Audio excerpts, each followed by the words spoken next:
Hi, you guys. I'm Ann from afarmgirlinthemaking.com and a Simple Homesteading Life podcast. I am here and we're going to talk a little bit about round two, preparing your pantry for a pandemic, natural disaster, or unemployment. So basically, we are going to be specifically talking about the COVID situation that's happening right now and the second round, which is supposed to hit in October.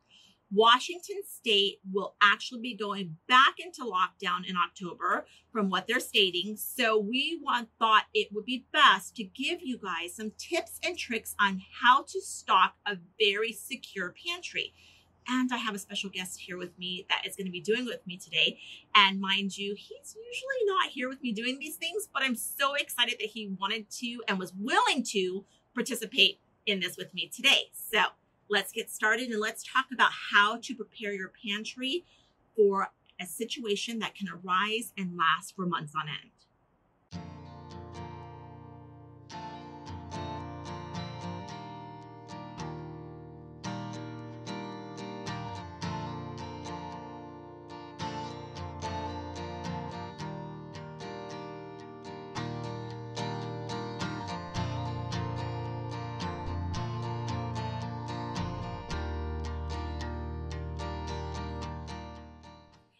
Okay, many of you guys do not know this face because usually he is behind the scenes and usually just building things and getting things done for me and helping me with the garden and livestock and whatnot. But today I have my husband Justin with me and we thought, well, I asked him to come and he agreed. So we're just going to go with this.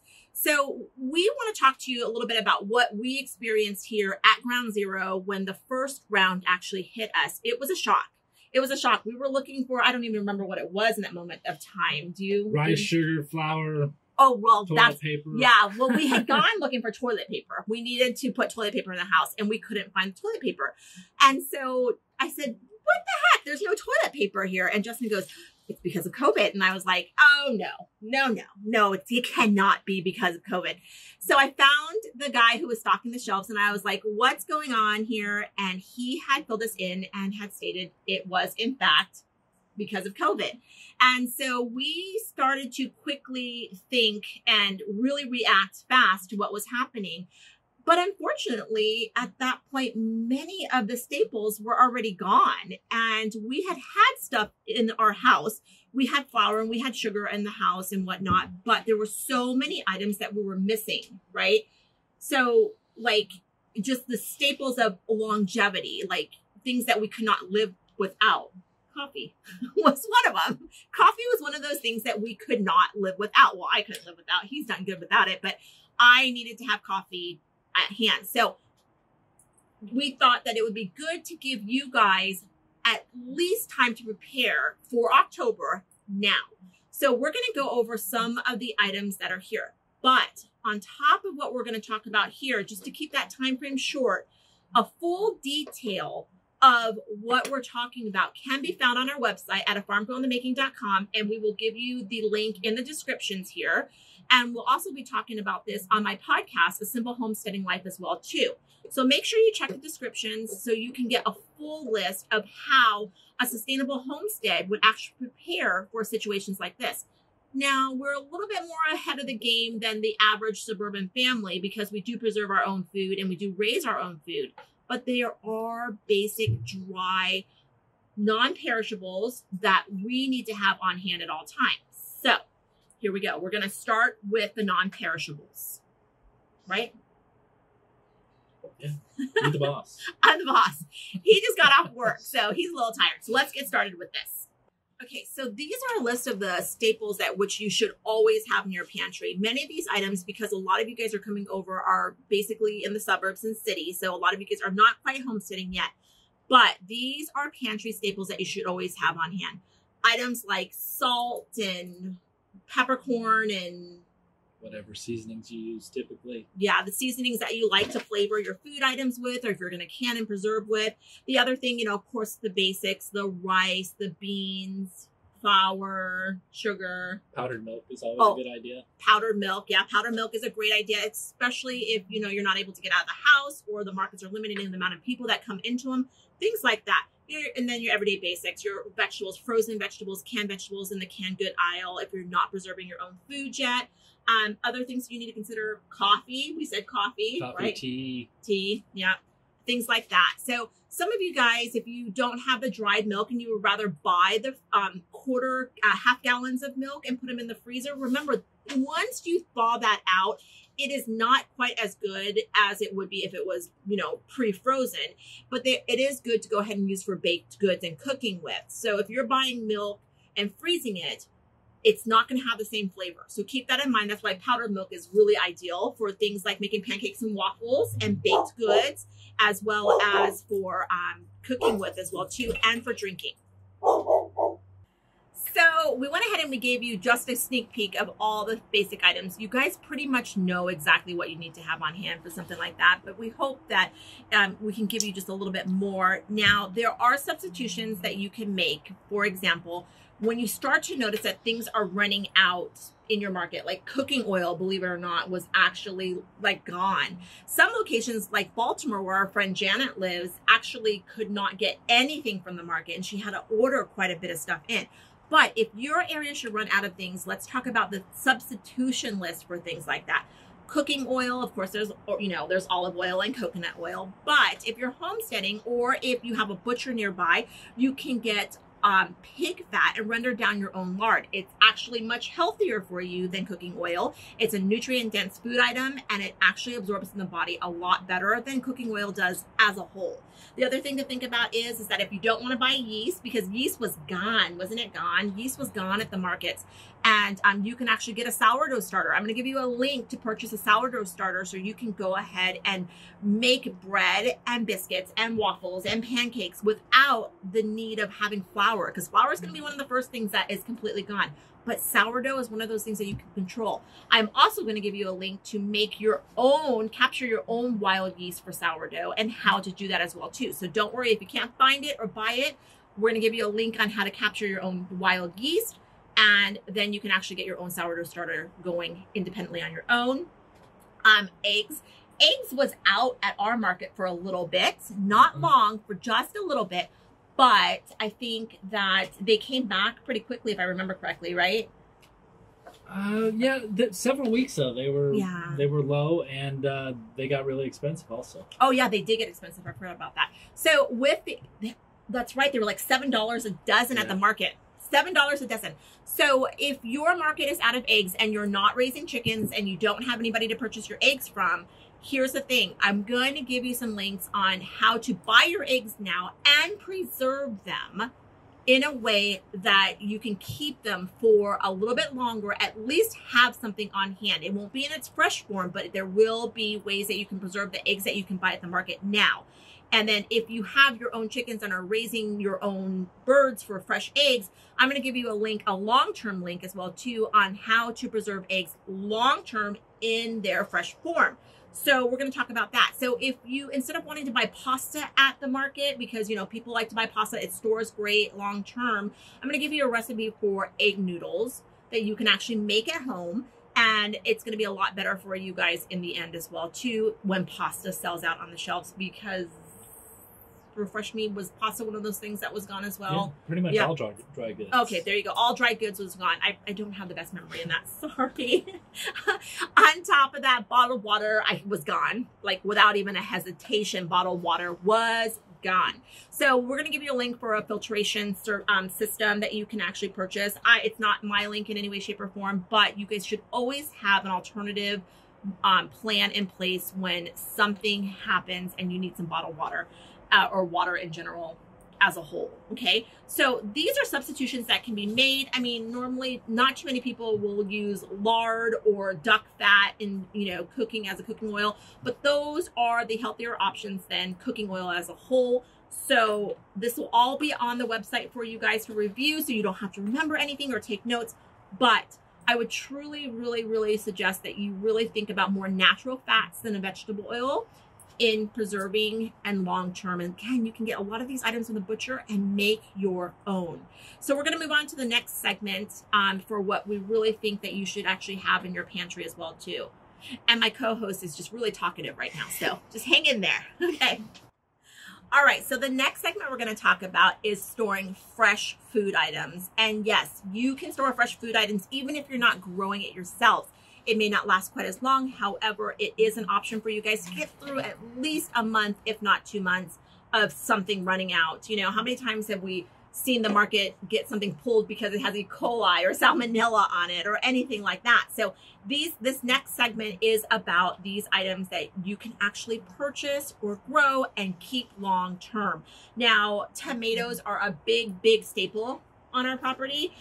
We love everything tomatoes. We can everything tomatoes because we know that it's such a versatile item that can actually be used for anything, soups, you know, pastas, you know, whatever the case is. So tomatoes is a necessity for us. And though it's not a pantry staple, it is one of those items that will actually just give your food a little bit more oomph and will keep you from being bored of just eating the basics if you are not really that well prepared. Okay. I'm going to talk about bone broth. Bone broth, if you cannot make it yourself, buy bone broth, freeze it, use it, consume it. It is not only a great food item, it is a great medicinal item, especially if you are making your own bone broth at home. There is nothing healthier than bone broth. The other things that we'll talk about are items that just came out of the garden, for example, like our root vegetables. Potatoes, carrots. Yeah, potatoes and carrots are a great one. Easy to grow, no mistakes. It's a little late this season right now because we are in August to plant potatoes. It should be planted in the middle of March. However, you can grow all of your winter, fall crops right now, and carrots are one of those items. Any root vegetable, beets, another great one to grow right now for just a fall root item that you can put in the ground right now. And you can have it during that October pandemic moment where if your state is going back into lockdown, where it's at. The other item, cabbage stores well, and so does cauliflower, onions, and garlic. Okay, so onions and garlic are a little late. Cauliflower and cabbage are one of those things that you can plant right now in order to harvest October before the first frost, kind of thing like that. Or if you polytunnel it, you can actually get a little bit longer of a growing season. Okay, so where do you store these items if you don't have a root cellar? Well, you can create a cold storage space. Your garage, for example, the section of the garage which does not touch the house is ideal for you to store these items. The other place to store them is close off a room so no heat register is open in that room. So if you have a back bedroom on the, where you can close off that heat ventilation, you can actually store food, fresh foods there really well. So we're looking, unless you live in a moist climate like us, and will get moldy. Unless you live, yeah. So you have to have basically you're thinking about the items that we listed here, though, it will not mold on you. It's not like something like you're going to store green beans or anything like that. So these items are actually ideal for long-term storage, and humidity does matter. So if you're in the South or whatnot, your humidity level has to be correct in order to be able to store something like this. So think about your fresh items that you can store. Apples and oranges, forgot about that. Apples and oranges store well long-term, and that is great as well too. So these are fresh food items. And again, the list will be on our website. Take a look at it, and then you can refresh yourself in regards to what we talked about here. So let's move on to another segment. Again, some more. Again, some more. Again, some more. Okay, so we've got a lot of comedy happening in the back scenes of this. So the next segment we're going to talk about is if you have not begun preserving your own food yet, now is the time. Yes, I'm saying this. Now is the time. Though many of us have our own gardens in place and we're harvesting from our gardens and preserving that, you who have not planted a garden can actually still get produce from the local farmers market, from farms around you. Find that local farmer, and even if it worst comes to worst, go buy those items at your supermarket and can them if you have to do that. It's better to have a long-term shelf life of something than to have nothing at all. Just keep that in mind, okay? So the first thing we're going to talk about is home canned goods and the importance of home canned goods. It all begins with my book. I'm going to plug my book. Buy her book. It all begins with my book, The Farm Girl's Guide to Preserving the Harvest. That is your A to Z guide to putting up food in a very, very comfortable, calm way without overwhelming you in any way, shape, or form. It's divided up in chapters. It's so easy to comprehend, and it's there for you guys. It's available on Amazon, BarnesandNobles.com, Target, Walmart. Just check online for it, and you'll be able to find it. Now, with that said, this book and this guide and this section that we're talking about right now is teaching you the importance of food ownership. It really is. I mean, we come from the suburbs. Justin has a little bit more history in regards to preserving foods than I do because of his family, but I did not. So with that said, I had to re-educate myself in this and learn the importance of food ownership. Okay. So when we talk about things like this, you need to make sure that you have certain tools on hand. And unfortunately, and I'm going to say it like this, many things are already sold out.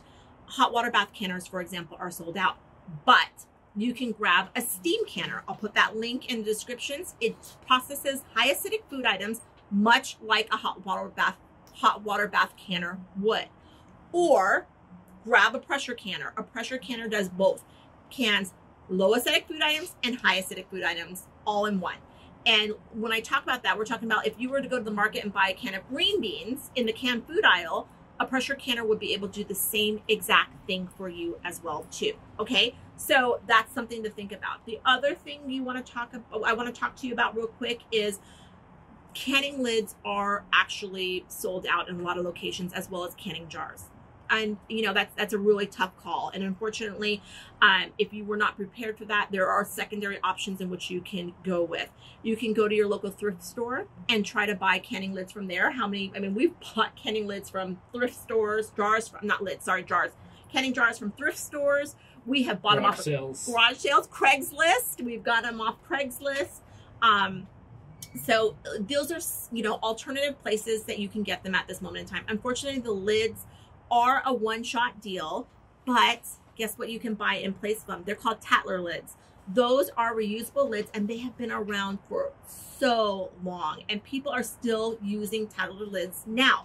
I'll put the descriptions in, I'll put the link in the descriptions for you in getting that as well too. Okay, so it's too long of a list to actually go through on this. So in the blog post, I will have all this information for you guys. And in the book. And in the book, it begins with the desire for food ownership. And we saw that happen in round one. Remember, chickens, people were buying chicks left and right for egg production. And then meat breeds, like broiler breeds, were being sold out left and right. And people were getting on a wait list for things like this. So it does take a little bit of preparation, but you still have time because we are in August and the first closure looks like it's going to happen in October. That's what our governor is telling us anyways in Washington State. So keep an eye out for your state and what's going to happen there. But if you're wanting to be prepared, this is the way for you to go. So I'm going to make this segment short, but it will be in detailed on the blog post for you guys to gather a little bit more information on the substitutions for the things that are sold out in preserving tools. And don't forget, you should learn how to ferment. Fermentation is beneficial to your health, and it stores foods a lot longer. Not as long as canned goods, but they store quite well. And then on top of that, dehydrators. I'll give you the link for my dehydrator in there as well too. And freeze drying. Freeze drying is a huge expense, you guys. It really is. But in long term, it will save you money in the end. And it will save you from this hardship of trying to get prepared now in the end. Okay, so we're going to move on to our very last segment, and our last segment is your household. What happens in your household? Buy a bunch of watermelons. Action! Our cameraman daughter is just woo. Okay, sorry. This is our lives. Okay, so the last segment we want to talk about is your household. Outside of running out of toilet paper, which we all know was the problem, right? Toilet paper was sold out. There are things that you really need to consider having. If you have young children, we already know wipes were a necessity, diapers were a necessity. But as a household as a whole, like laundry soap, remember? Soap, bleach. Bleach, yeah, laundry soap, bleach. We don't use bleach, but we thought we would best to have bleach. I use bleach to keep the bears out of the garbage cans. Okay, There's a little share for you guys there, and it does work if you put a little bleach on top of your garbage. Okay, so laundry soap and bleach. We don't use bleach inside our home, but we do use bleach to ward off bears. Okay, so just items that hand sanitizer was a big thing that was gone. We don't use hand sanitizer anyways because of the chemicals that are in it, but to even make your own hand sanitizer, it was gone. The alcohol was gone, the witch hazel was gone, you know, all those things that go into making hand sanitizer completely gone. So keep that in mind. If you don't want to buy hand sanitizer, you can make your own hand sanitizer. The other thing was some body soap. Body soap was gone as well too. So I'm going to give you a link in the descriptions for my oatmeal honey soap, and it's easy to make. Even if you've never made soap before, it's completely easy to make. Oh, thermometer. We don't have children. Yeah. We don't have little kids anymore in the house where we had to worry about taking temperatures or whatnot. And so what happened was when it came down to, oh, you know, maybe we should get a thermometer, we couldn't find one. Well, I have to check my temperature just to go to work in the morning. So yeah. Oh yeah. So we needed to have one. So we went online and tried to find one online, and they Amazon were like, was sold out. Yeah, Amazon was sold out. Walmart was sold out, and the ones that were available were like $120 or something like that. So a thermometer is really something that you should always have on hand. I mean, especially during times like this, because like he said, he's got to check his temperature. And if not, then he doesn't get to go. And then he still gets it checked while he's there before he can actually walk onto the site anyways. Prescriptions, you guys, never let your prescriptions lag. Always stay on top of it. Right now, they're able to fill them and they're totally fine, but always have something on hand for emergency purposes at all times. Especially like inhalers and EpiPens. Oh yeah. Are life and death. Yeah, like my inhaler and an EpiPen. Those are things that I sometimes like I lapse sometimes, but he is right. You know, I really need to get back into having that filled at all times. Especially my EpiPen, because there's nothing worse than trying to make a trip to the emergency room for something like that. Your first aid kit, aside from the everyday Band-Aids and, you know, things like that, you should have heavy overnight pads in your home at all times. And the reason why is because if you get hurt on the property or anything like that and you got to make a run for it, you know, those are things. So first aid kits were actually almost gone as well too the last time we had this round. People were like really thinking ahead on something like that. So if your first aid kit is completely sold out and you can't find all the little knickknacks and go with it, then, you know, you're going to have to piece together your first aid kit as best as you possibly can. You know, the truth of the matter is that it can take you a year to establish something like this. That's the truth of it. Now we're giving you a crash course in 2 months, basically, right? So we're giving you a crash course in 2 months. And the thing about the crash course is that we don't want to see you guys go without something in lieu, because we saw that happen here. You know, what month was it? The first month? March. May? I don't know. Man, when we were claimed as ground zero, it was like weird. It was weird. And everything was gone. And we would walk through the markets and people were panicking. And the only thing we could say to each other is our freezers are full, our pantries are full, but there were things that we did not have. You know what I mean? That we quickly jumped into and said, okay, we need the bare minimum. This is what this is. So now as we move forward, preparing for round 2, phase 2 to happen to us again in October, we're a lot more prepared. And we thought it would be best to share this knowledge with you and to give you guys a heads up to begin today in stocking what you need. So if October should come and your state should close down, you are ahead of everybody else in this game. I mean, we've all learned from the first phase. We did. We all learned quite a bit. But there's some of you guys who may need something else from there as well too. So keep that in mind, and it's not too late. The farmers markets are still open this month and a good portion of next month. And if worst comes to worst, grab items from your grocery store and start. Food ownership is your key to survival. It really is. And I mean, I think we saw that when there was no meat and all of a sudden we're like, whew.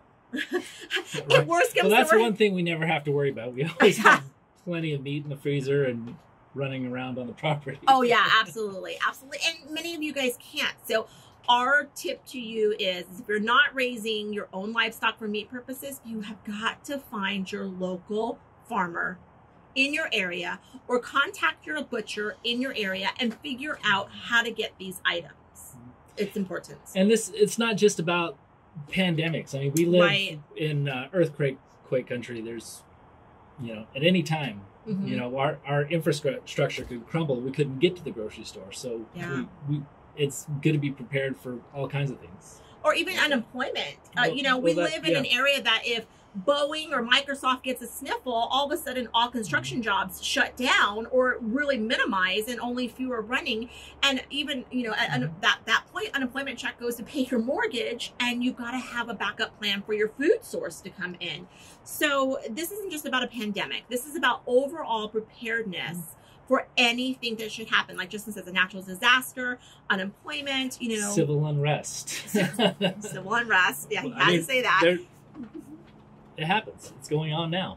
So we will, so as I elbow him to stop,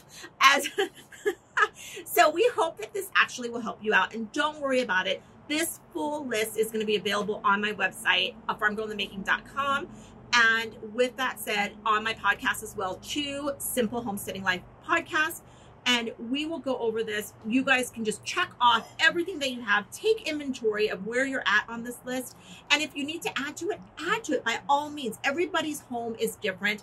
Case by case scenario of what is important to you and your homestead or your home and what is important to us for our homestead and our home. So I'm going to actually also include a couple of other links that are going to be really beneficial for you. I know that Amy Fuel, the Fuel Homestead, actually has 2 really great topics coming up. One is the medicinal herb cabinet, your apothecary, that she is actually releasing on Thursday as well too, today. And then on top of that, she already released one that I will link in there. So you guys get to go back and look at those 2 as well too. There's no time to procrastinate and there's always time to be prepared. Just make sure you take that time or else you're going to panic. And we don't want you to panic. We want you to really sit back and be able to just say, we're okay. You know what I mean? And, whether or not if your stores don't close down, you are so truly blessed. If your stores are closing down, like Marilyn had a hard time getting food for a long time, it's best to be prepared than nothing. And that's it. That's what we have for you guys in something like this. We hope that we were able to give you 1, 2, 3, 4, 5, maybe items that you wouldn't have thought about. Take a look again at the blog post and check off what we've mentioned here to what you actually have on hand. And if you don't have those items on hand, start learning how to own your food source via what's been listed. Cut! That was it. High five. Good job. Hey, I need to say cut louder. Cut! Oh, yeah. I'm going to go lay down for a minute. All right. Do you want to go now before I move on to my other stuff? Dad. Lola. Should we go now? You should go now. Cool, we'll go now. Take all the time you want.